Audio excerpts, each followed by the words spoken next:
Olá a todos! Como é que estamos? Hoje, 21 de outubro, terça-feira, canal Luz no Fim do Túnel. Vamos lá, pessoal. Casos conhecidos de sociopatia com hipercognição ou psicopatia com hipercognição.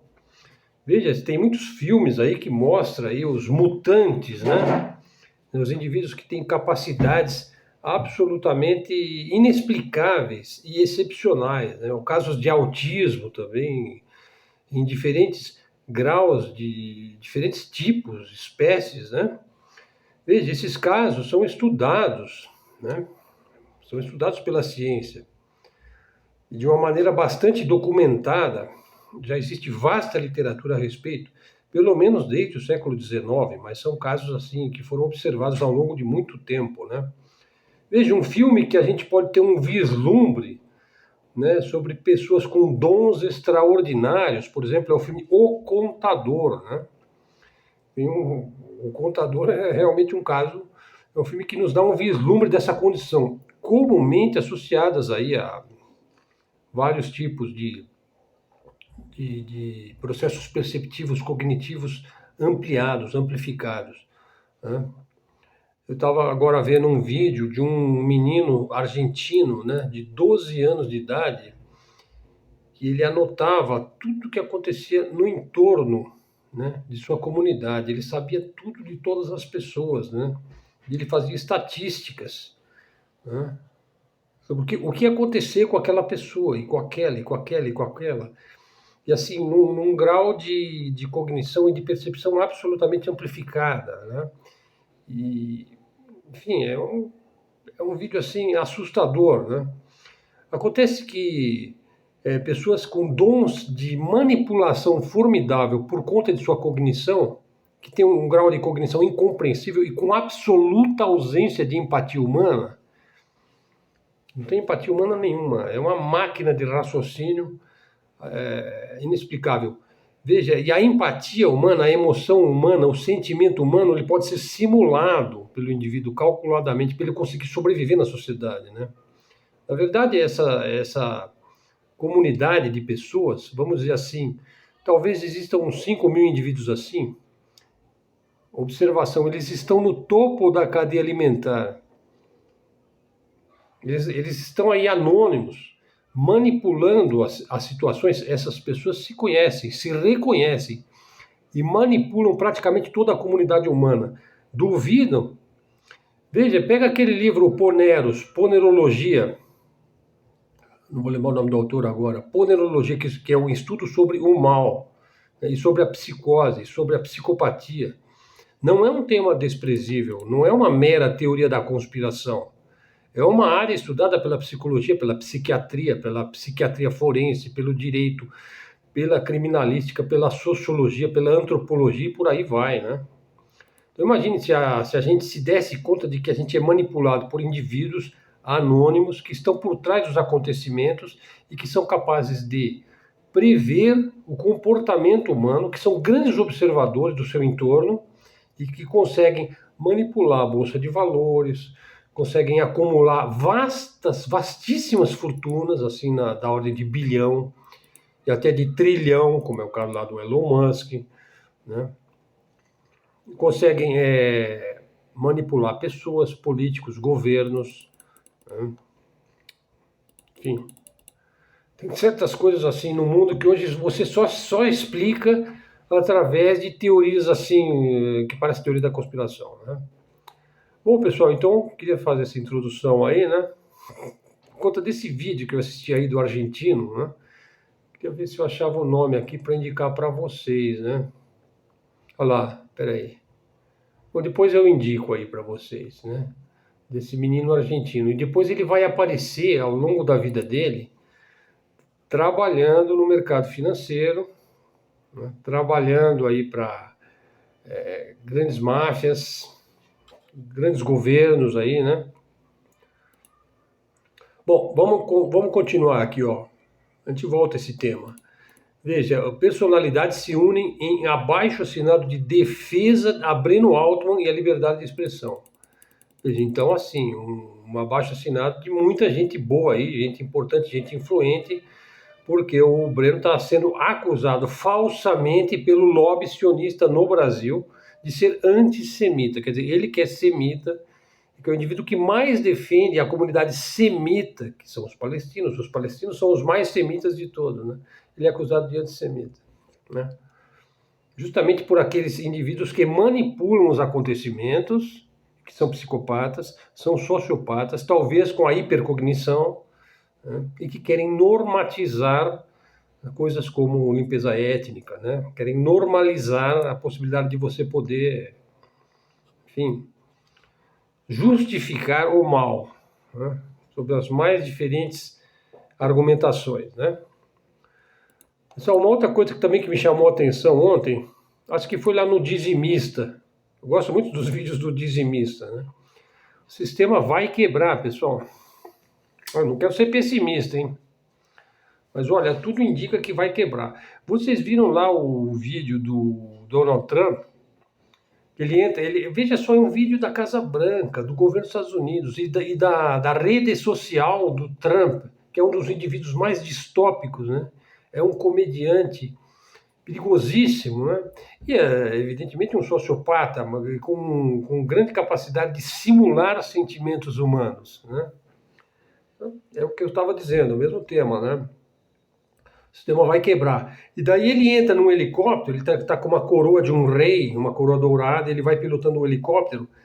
Mais de 2.700 manifestações anti-Trump nos Estados Unidos. E aí, lá do alto do céu, com o seu helicóptero, ele começa a jogar bombas de fezes em cima dos manifestantes. Veja, esse cara é o presidente dos Estados Unidos. Ele está jogando fezes na população dos Estados Unidos. Estão entendendo, pessoal? Estão entendendo como é que essa elite psicopática vê o povo, a população, as pessoas, o ser humano? Como é que eles nos veem? De que forma eles nos veem? Veja, o sistema vai quebrar, pessoal. Quem é honesto, quem é responsável, né? Quem aprende com os próprios erros, procura errar cada vez menos, né? Enfim, quem é humano, né? Ou razoavelmente humano, vamos dizer assim, quem é um cidadão de bem, eu acho que ele será menos penalizado quando o sistema quebrar, né? Mas vai atingir todo mundo, assalariados, aposentados, profissionais liberais, principalmente vai atingir as pessoas que enriqueceram aí nas bolsas de valores, que investiram pesado em Bitcoin, em especulação, em financeirismo, sabe? O indivíduo ele começa a investir na bolsa, né? Ao cabo de 10 ou 20 anos eu vou estar rico, eu vou estar milionário, não vou mais precisar trabalhar.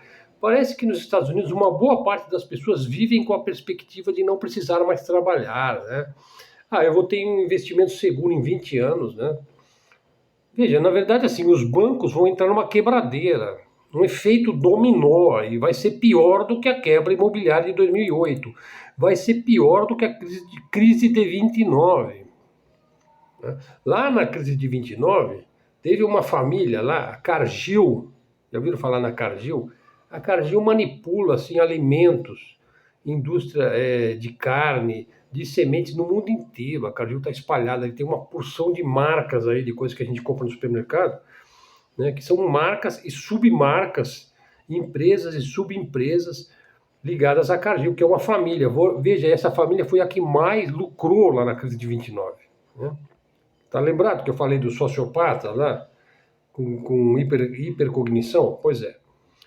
Veja, como é que esse negócio funciona, essa quebradeira que vai ter?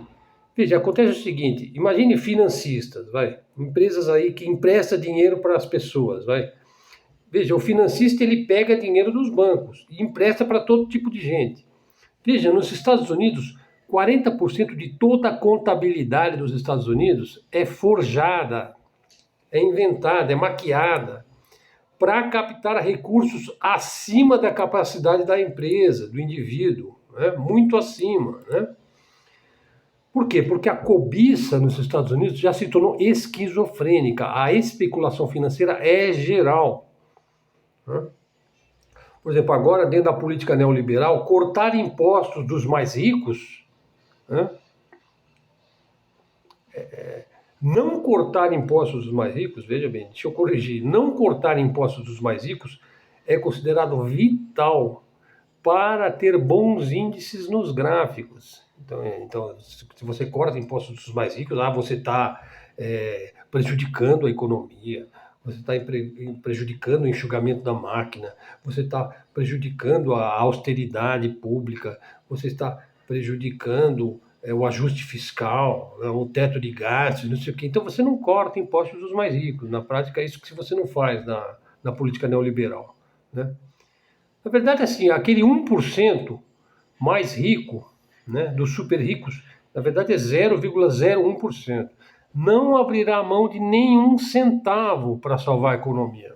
Dessa vez eles não vão conseguir salvar, né, como não conseguiram salvar. Bom, em 29 eles conseguiram salvar, né, através da forte intervenção do Estado na atividade econômica. Vai quebrar geral, pessoal. A montanha de fraudes já atinge 2 trilhões de dólares. Daí o Trump quer trocar o presidente do Fed, né? Acontece que ele não tem poder para trocar o presidente do Fed, está acima dele, né? Ele não vai conseguir meter a mão no Fed, né? O Fed pertence às 5 ou 6 famílias globalistas que mandam nos Estados Unidos, que mandam no Reino Unido. Veja, o sistema está rachando, pessoal. Não sou eu que estou dizendo, hein? É o Warren Buffett, o maior investidor privado do mundo, né? Veja, e os Estados Unidos bate o recorde mundial histórico de pessoas em situação de rua. Tem 45 milhões de pessoas em situação de rua nos Estados Unidos. Como é que chegaram a esse ponto? O país mais poderoso do mundo, com 800 bases militares espalhadas pelo mundo, justamente por causa disso, né? Porque um país que calca o seu desenvolvimento em indústria armamentista, né, e em manipulação financeira, acaba nessa situação, né? E aí tem 2.700 manifestações lá contra o seu presidente, aí, que é um comediante. Compare com a China. Veja, a China tem nesse momento 96% de sua imensa população vivendo em casa própria, sem dívida, sem IPTU absurdo, né? Isso prova que a China não é um país capitalista, né? Não é um sistema capitalista. No sistema capitalista, né, se todo mundo tiver casa própria e economia, quebra, o sistema quebra, né? Por quê? Porque o mercado imobiliário ele lucra alugando ou vendendo para quem não tem casa, né? Quer dizer, é um sistema assim que só beneficia o individualismo, atividade privada. Aí o pessoal, não, mas é a liberdade da democracia, né? Meu, mas essa liberdade da democracia ela destrói a sociedade em médio prazo, né? Uma coisa para se refletir. O Brasil é uma plutocracia. O Brasil e praticamente todo o Ocidente. Basta ver como é que funciona aqui o nosso orçamento secreto, nas mãos de um Congresso, que é quem determina de fato o orçamento no Brasil, é o Congresso. Veja, a nova república, nós estamos na nova república, que é a sexta república, desde a República Velha até hoje, já está falida, né? E não faz diferença alguma quem é ou não é o presidente do Brasil. O poder executivo é o mais fraco dos poderes que nós temos, né? E isso que nós estamos aí com um presidente que goza de grande respeitabilidade internacional. Você vê, ele vai falar com o Donald agora, com o Pato Donald, na Malásia. Vai ter um conjunto lá vai fechar negócio com o Vietnã, com Singapura, com Hong Kong, com Laos, Camboja. O Brasil tem grande comércio aí de carne com o negócio do Vietnã. E veja, ele fez muito bem de não ir falar com o Trump na Casa Branca, senão ele seria humilhado publicamente, como já é de praxe lá, que entra naquela Casa Branca, lá vai ser humilhado pelo Trump, né? Não, Trump, nós vamos encontrar lá na Malásia, num lugar neutro, né? Vamos falar de negócio lá. O que ele quer? Quer as terras raras? Né? O que ele quer? Quer voltar a comprar soja, carne, sei lá. Como é que fica o comércio bilateral aí, Brasil e Estados Unidos? Ele quer que o Brasil pare de fazer negócio com a China? Doideira. É só o fato de ser na Malásia já mostra que a tendência do Lula é não ficar refém do Donald Trump, que seria realmente uma roubada para o Brasil, né? Que o Brasil tá numa economia, na verdade, ela tá menos ruim do que muito país aí, hein? Se você parar para pensar. O Brasil, com todos os problemas que o Brasil tem, né?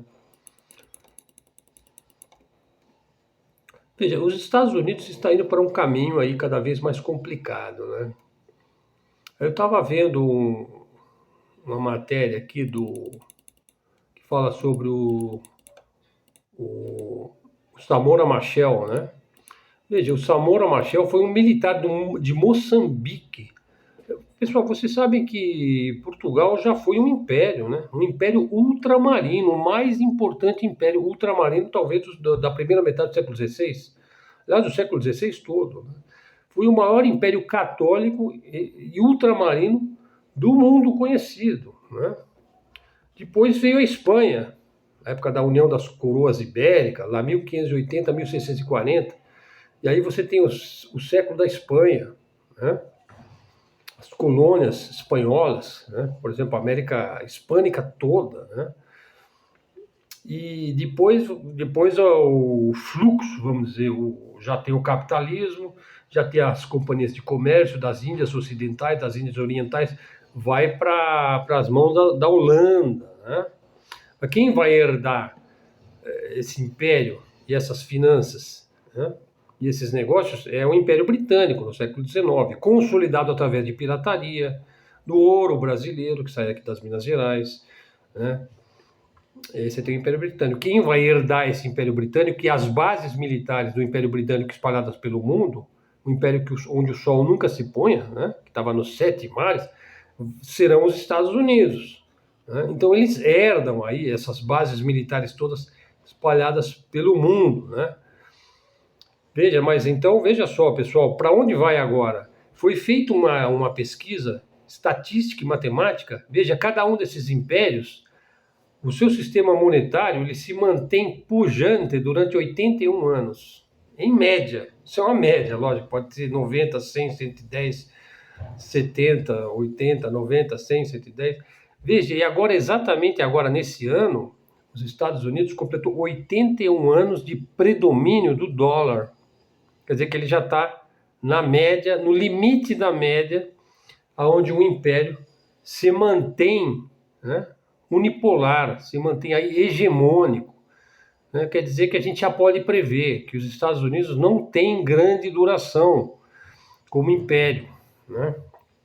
Então essas 800 bases militares aí vão acabar ou vão ser extintas, ou vão ser herdadas, ou vão ser tomadas por um outro império, agora que é um outro tipo de império que está aparecendo aí aos poucos, né? Mas olha só, voltando ao tema, o Samora Machel foi um militar lá de Moçambique, hein? Ele foi um líder revolucionário de inspiração socialista. Ele liderou a guerra de independência de Moçambique. Então ele foi o primeiro presidente de Moçambique após a independência de Moçambique em 1975. Ele ficou durante 11 anos no poder, até a sua morte em 1986, né? Ele é chamado o pai da nação, né? Ele estava voltando do Zâmbia, né? Ou da Zâmbia, do país que a Zâmbia, ele estava participando lá de uma cimeira, né? De um congresso regional lá, e o avião dele caiu pouco antes dele chegar a Maputo, a capital do Moçambique, né? No nordeste da África do Sul, perto da fronteira com Moçambique e Suazilândia, que é a atual Eswatini, né? Também não sabia que a Suazilândia tinha mudado de nome, né? Então, assim, na verdade, a morte do Samora Machel é uma constante aí na política do Império Estadunidense aí, de não permitir o crescimento de líderes regionais, né? Então, assim, como é que ele usa? Ele usa forças aí internas, milícias, mercenários, né, para provocar o acidente. Ele usa ali algum agente de inteligência. Ou seja, é uma conspiração secreta para eliminar líderes socialistas em todo o mundo com finalidades políticas, né? Divide et impera. Impeça os povos de terem líderes e que sejam coesos e que possam ter um potencial de desenvolvimento. Impeçam os povos de terem governo, né? de terem instituições, impeça-os, porque assim é mais fácil você explorar os seus recursos minerais, que é tudo que você quer, né? E assim vários líderes, né? O Nkrumah, o Sankara, o Samora Machel, né? Veja, líderes que acreditavam que a paz e a liberdade de seu povo é algo inegociável, né? E agora o Samora é lembrado como um herói nacional, símbolo de coragem, independência e justiça social. Pessoal, aqui um momento de relax aqui do nosso vídeo. Vejam o diálogo que houve entre o Jair Bolsonaro e o criminalista, e o advogado criminalista Cacai, que é um dos mais importantes e conhecidos advogados do Brasil, né? E aí o Bolsonaro pediu para o Cacai, né, representá-lo, ser o seu advogado, né? O Cacai que contou isso daí, né? Aí o Cacai ele pegou e se recusou, né? O diálogo foi mais ou menos assim: o Cacai, seja o meu advogado, tá ok? Aí o Cacai, sim, eu posso ser seu advogado, sim, eu posso ser advogado de qualquer um, né, que precise dos meus serviços especializados, só que tem uma condição. Ah, qual que é a condição? Que eu não sei imitar, né? A condição: você deverá seguir estritamente a minha orientação. Se você quiser ficar fora da cadeia, você vai ter que seguir a minha orientação, entendeu? Sim, se for do meu interesse, tá ok? Se for do meu interesse. Olha, Bolsonaro, não vai dar certo, procura outro.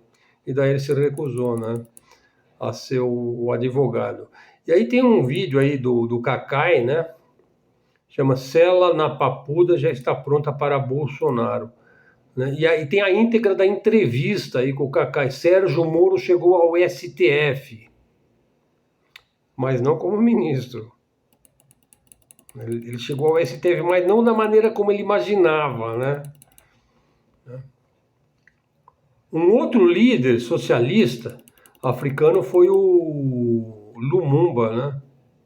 Patrice Lumumba. Também tem um outro vídeo aí bem interessante também.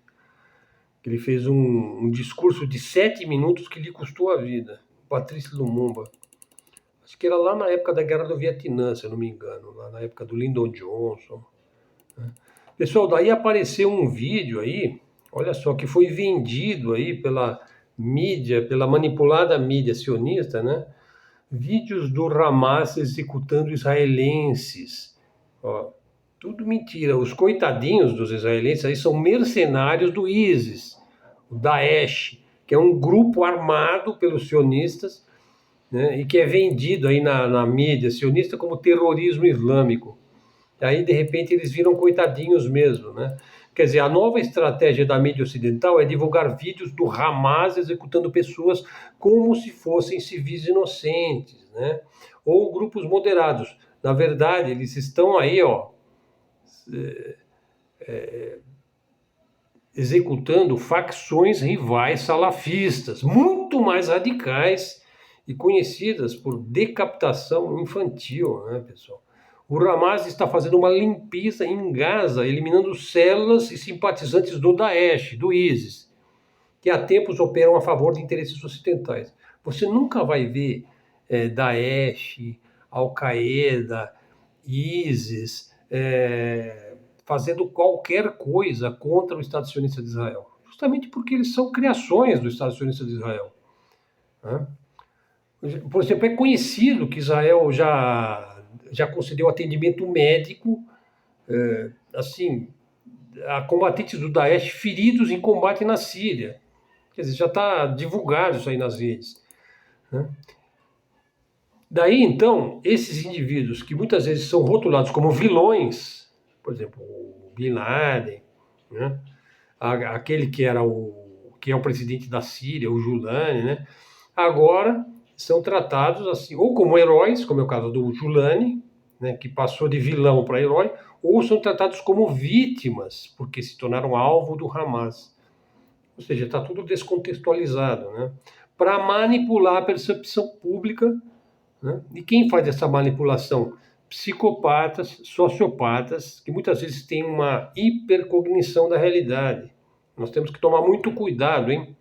Nós precisamos de uma nova categoria para poder lidar com esse tipo de psicose, de psicopata, porque essas posições ocupam posições de poder, manipula a mídia, tem fundos ilimitados financeiros, né? Então a pergunta que a gente deve fazer é o seguinte: por que o Hamas está eliminando esses grupos de radicais? Veja, uma das razões é que esses grupos jamais fizeram coisa alguma contra Israel, né? Então é algo para se pensar, né? Bom, 26 minutos de vídeo. E aqui tem uma matéria aqui que eu separei também sobre o bloqueio de Cuba, né? O bloqueio de Cuba. Veja, lá em 1960, o governo dos Estados Unidos anunciou um bloqueio econômico total contra Cuba, né? E encerrou todas as operações de contratos futuros de petróleo, de exportação de açúcar, né? E com perdas assim substanciais para Cuba e também para os Estados Unidos, né? E aí cada presidente dos Estados Unidos acrescentou mais decretos, mais leis para endurecer cada vez mais o embargo econômico a Cuba, né? Daí, desde 1992, a ONU, a Assembleia Geral das Nações Unidas, apresenta uma resolução anual que exige que os Estados Unidos suspendam o embargo comercial contra Cuba, né? Aí, em 2007, apareceu uma resolução lá. Cuba recebeu representantes aí de 184 países, veja, praticamente todos os membros da ONU, que são 192 membros, né? No entanto, Washington continua a ignorar o pedido da ONU para cessar, né, esse embargo, essa sanção, né? Aí, em 2009, o Barack Obama assinou um decreto para suavizar algumas sanções. E aí, a partir de 2014, né, os Estados Unidos e Cuba anunciaram o início do processo de normalização gradual das relações. Daí, em 2015, eles estabelecem relações diplomáticas e assinam aí alguns acordos bilaterais. No entanto, o embargo comercial contra Cuba continua vigorando, né, continua existindo. Veja, se eles são capitalistas, se eles são maravilhosos, se eles são perfumados, se eles são chiques, se eles são a salvação da humanidade, né, porque eles são capitalistas, então por que eles precisam de penalizar um país que quer ser socialista, né, que quer ter igualdade social, que quer ter inclusão social, que quer ter políticas públicas? Por que eles têm que agir com tanta violência política contra esse país, né? Lembrando, a média de duração da hegemonia monetária de um império do século XVI até o século XXI, veja, Portugal, Espanha, Holanda, Inglaterra, Estados Unidos, é de 81 anos. Só para reforçar isso que eu falei, né? A propósito, os Estados Unidos acabam de completar 81 anos de hegemonia monetária. O império vai cair, né? Vai cair atirando, né? Bom, e o Trump agora está atacando a Colômbia, né? Será que a metralhadora trumpista vai trazer alguma vantagem ao Império em fúria? Bom, veja, eu falei das 800 bases militares dos Estados Unidos, mas veja, o maior erro dos Estados Unidos, por contraditório que isso possa parecer, o maior erro estratégico, são essas 800 bases militares espalhadas pelo mundo. Mas ele não podia fazer diferente, né? Porque ele era o poder hegemônico. Boa parte dessas bases ele herdou ou tomou do Império Britânico. No seu devido tempo, todas elas serão herdadas, tomadas ou extintas por outrem. Você já imagine quem é, né? Pessoal, para terminar o vídeo, veja, o pobre de direita, né? Veja, o pobre de direita, 99% das vezes ele sofre da síndrome de Estocolmo, né? A síndrome de Estocolmo é a que ocorre entre pessoas que são raptadas e que começa a trabalhar para os seus raptores, que passa a proteger os seus algozes, né, até para tentar sobreviver, né? Quer dizer, a ponto de que o pobre de direita, né, ele acha que ele mesmo é um capitalista. Quer dizer, o cara não tem onde cair morto, né? Ele acha que ele é um capitalista, ele detém os meios de produção, porque ele tem uma bicicleta, né? Até faz um certo sentido, né? Porque ela é o modo de produção dele, o meio de produção dele, né? Veja, e esse também foi um erro, né, da esquerda brasileira, né, porque ela ascendeu ao poder. Veja, a esquerda fez um trabalho fantástico durante várias décadas, um trabalho de base, né, de conscientização, né, das suas bases populares. Mas uma vez que ela ascendeu ao poder, após décadas, né, de muita resiliência, né, ela se aburguesou. Ela abandonou o trabalho de base à esquerda, o qual foi aparelhado pela direita sionista e pentecostal. O resultado é que nós temos um país manipulado pela crença, a crença arraigada em valores individuais, né, meritocráticos, a liberdade, né, o livre comércio, né, o faça-te por si mesmo, né? Você é dono do seu nariz, né? Você vai chegar lá, né? Mas sem consciência social. Então você imagine digamos assim, um incentivo ao individualismo, mas sem consciência social. Daí o crescimento do crime organizado. É um passinho, né? É complicado, né? Bom, ficamos aqui então. 31 minutos. Canal Luz no Fim do Túnel. Mídia alternativa, mídia independente, canal de livre expressão e comunicação. Peço aí o seu like, faz um comentário, verifique se você está seguindo o canal Luz no Fim do Túnel. Traz um seguidor para o canal. Pessoal, obrigado aí pela sua atenção.